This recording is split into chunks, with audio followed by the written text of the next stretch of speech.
Hello and welcome back to Enemy Assembly. In this episode, we are going to be looking at the witch enemies in Dark Moon. I am very happy with these guys.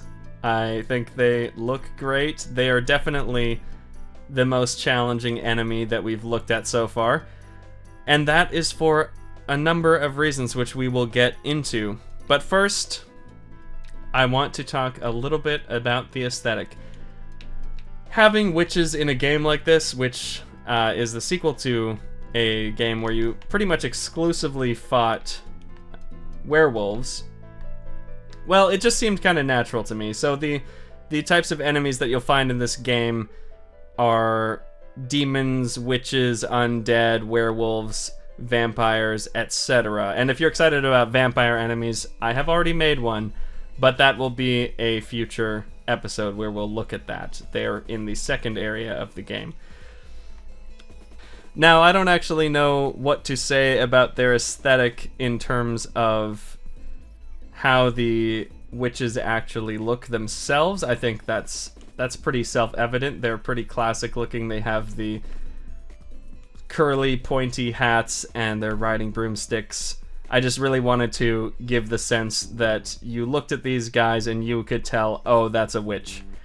Now, it can be slightly challenging to avoid all of these witches and their magic attacks, but something that I did to make that a little bit easier is I made these fireballs of sorts that they shoot large and distinct color.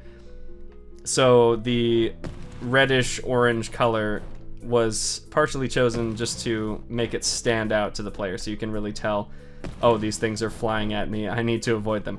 Because, of course, they hurt you, and you don't want to get hit by them. And they move a lot faster than anything else that has challenged you so far in the game at this point. So, witches. They shoot magic attacks at you. You can actually hit these magic attacks out of the air, and just like something that I mentioned in the original IBAT episode, these magic bolts actually have different hitboxes. It's a little hard to tell because they move so quickly, but they actually have a wider hitbox for checking if your sword hits them, and a smaller hitbox for checking if they hit you. So that's just to give a little bit of benefit of the doubt to the player, which makes the game feel a little bit more fair usually. One of the other things that makes the witches much more difficult than other enemies is their movement pattern. As you can see, they're not just flying straight towards me. So how the witches' movement works is a little bit complicated, but essentially, at a baseline level, they work like the IBATs. They angle towards the player and start moving towards you. However, as you can see, when they get close enough, they actually reverse direction, which means if you're standing still like this, they'll just move back and forth towards you. So if I was in a different position and they were below me, they would be doing the same pattern, but below me, moving back and forth slowly.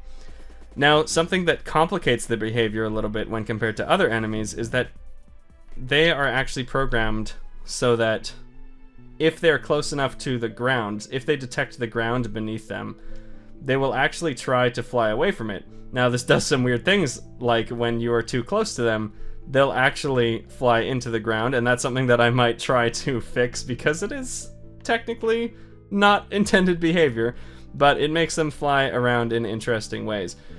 I think what was happening with that was actually that they're basically drawing a line towards you and deciding whether or not to move forward on the line, which is towards you, or backwards on the line, which is away from you, based on how close they are to you.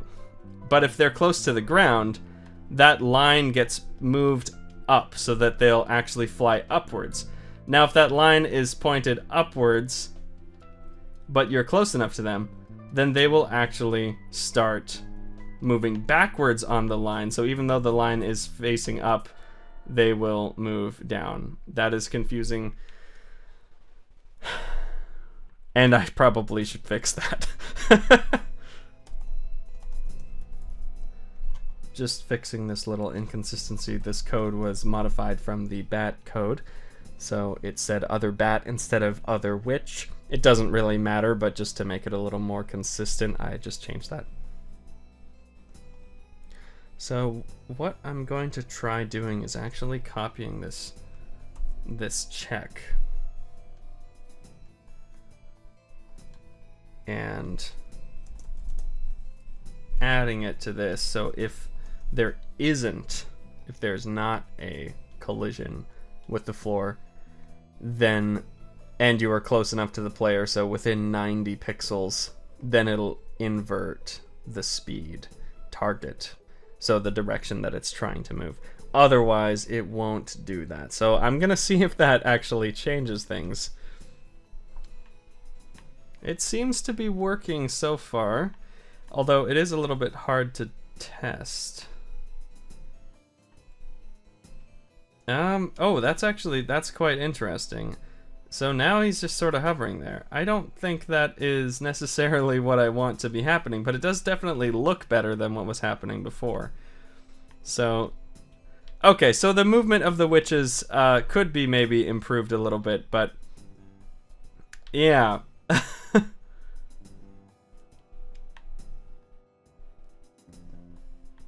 Okay, no, I am actually pretty happy with how they're moving now.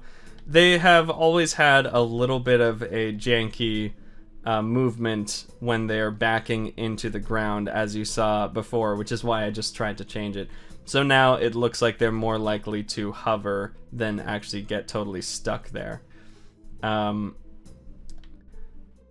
of the things that I try to keep in mind, though, when I'm working on stuff like this is that having the enemy do something that's a little bit unintelligent, like getting stuck on a wall, as long as it's not too immersion breaking or too unfair seeming, like it makes the game too easy, it's not necessarily the end of the world, and my resources as a solo developer might be better spent on improving or adding other things to the game.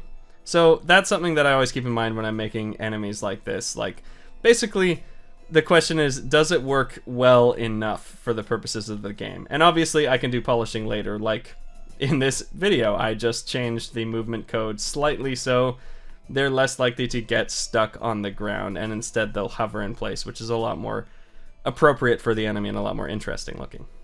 The thing about how these witches moves is they're a lot more difficult for a new player to fight than the other enemies, because they'll never get close enough to you under normal circumstances if you're just standing still for you to hit them with your melee attack. Now, you still have a bow, and if you hit with them, you can obviously attack them from a range, so that is one option that you have, but you can only shoot horizontally, and usually these enemies are above you. So that means that these enemies often require you to jump before attacking. So even just asking the player to jump and attack instead of attacking from the ground makes these enemies more challenging than the first couple of enemies that we've talked about. But the fact that they are also moving away from you means that sometimes if you're trying to chase them, they might actually jump, or they might fly far enough away from you that you can't normally hit them with your normal jump, and you'll have to time your movement to basically approach them as they're approaching you.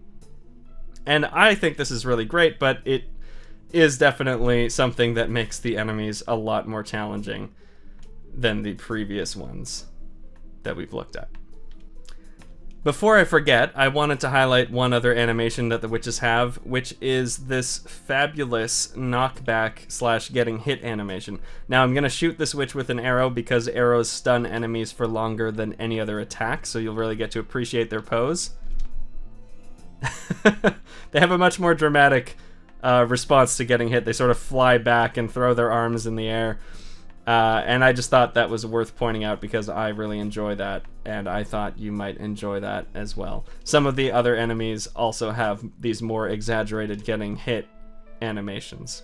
Next on enemy assembly, we'll be talking about the fourth and currently in the plan for the game, final enemy for the first area, the skeleton. So if you like skeletons, if you like spooky, scary skeletons, then please subscribe, and tune into the next episode of Enemy Assembly, where we will be talking about and showcasing the skeleton enemy. And also, if you like pumpkins, you should check that out, because they have those. So yeah. And I just have one more quick thing to say. You may have seen a short that I posted a few months ago showcasing some animation for a large, colorful, floating woman, and she is going to be the boss of the first area of this game. She's not done yet because I took a long break because I frankly got burnt out on animating her. But I wanted to mention it there because she is also a witch. So some slight connection to these enemies here. I will definitely make a video about that boss character when she is done. I don't know if it'll count as one of the enemy assembly videos, because technically she is an enemy, but she's a boss enemy, so it's kind of different. Anyway, I just wanted to mention that. If you're curious about the development of this game, or you want to see more enemy assembly videos, please subscribe, etc. Like the video if you liked it, comment if you want to comment about something or ask a question. You know the drill, and thank you again for watching. I hope you enjoyed it. Alright, goodbye.